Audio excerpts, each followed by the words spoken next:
Hi friends, அனைவருக்கும் வணக்கம். எல்லோரும் எப்படி இருக்கீங்க ஃப்ரெண்ட்ஸ்? நல்லா இருக்கீங்களா? இந்த வீடியோவில் ரொம்பவே ஹெல்த்தியான ஈஸியான ஒரு அரிசி மாவு கேக்கு செய்யலாங்க.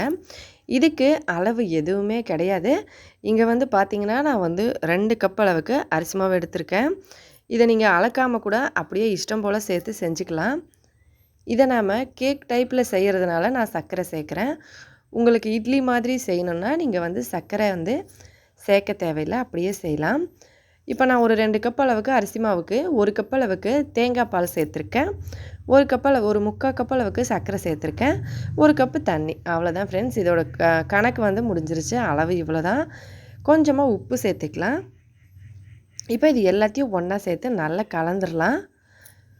கொஞ்சமாக பொதுவாகவே இது நல்லா சாஃப்டாக இருக்குங்க. நம்ம இட்லி செய்யும்போது எப்படி கொஞ்சம் சோடா சேர்ப்போமோ அந்த மாதிரி சோடா சேர்த்திங்கன்னா இன்னும் நல்லா சாஃப்டாக இருக்கும். தேவைப்பட்டால் கொஞ்சமாக சோடா சேர்த்துக்கலாம். இப்போ இது அப்படியே இருக்கட்டும். இது ரெடி பண்ணுறதுக்கு முன்னாடி நம்மளோட இந்த சேனல் நீங்கள் இப்போ தான் ஃபஸ்ட் டைம் பார்க்குறீங்கன்னா நம்ம சேனல் பிடிச்சிருந்தா மறக்காமல் ப்ளீஸ் ஃப்ரெண்ட்ஸ் சப்ஸ்கிரைப் பண்ணி நம்ம சேனலுக்கு சப்போர்ட் பண்ணுங்கள். இன்ஸ்டாகிராம், ஃபேஸ்புக்லேயும் ஃபாலோ பண்ணிக்கோங்க. இப்போ நல்லா கலந்து ஒரு 15 நிமிஷம் அப்படியே வச்சுட்டு ஒரு சின்ன சின்ன கிண்ணங்களில் எண்ணெய் தடவி அதில் ஊற்றிக்கலாம். இதோட கன்சிஸ்டன்சி இந்த மாதிரி இருக்கணும், நல்லா தண்ணி போல். இதில் சோடா சேர்த்துக்கோங்க, இல்லைன்னா ஈனோ சேர்த்துக்கோங்க. இது ரெண்டுத்தில் ஏதாவது ஒன்று இதில் சேர்த்துட்டு உடனே நம்ம இந்த மாதிரி ஊற்றிக்கலாம். ஊற்றிட்டு நான் ஏற்கனவே இங்கே இட்லி தட்டு எடுத்து வச்சுருக்கேன், அதில் சேர்த்துக்கிறேன். சின்ன சின்னதாக நம்ம கேக் போல் செய்கிறதுக்கு இந்த மாதிரி செஞ்சுக்கலாம். இல்லைன்னா டேரெக்டாக நம்ம இட்லி பாத்திரத்தில் கூட வேக வச்சு எடுத்துக்கலாம். ஒரு கடாயில் கொஞ்சம் தண்ணி ஊற்றி நான் ஏற்கனவே சூடு பண்ணியிருக்கேன். அதில் இந்த பாத்திரத்தை வச்சு இதுக்கு மேலே நம்ம எப்போவும் இட்லி எப்படி அவிப்போமோ அதே போல் அவிச்சு எடுத்தோம்னா சூப்பரான டேஸ்டியான கேக் நமக்கு ரெடி ஆயிரும். இதுக்கு மேலே நம்ம துணியை போட்டு அதுக்கப்புறமா மூடி வச்சு வேக வைக்கணும்.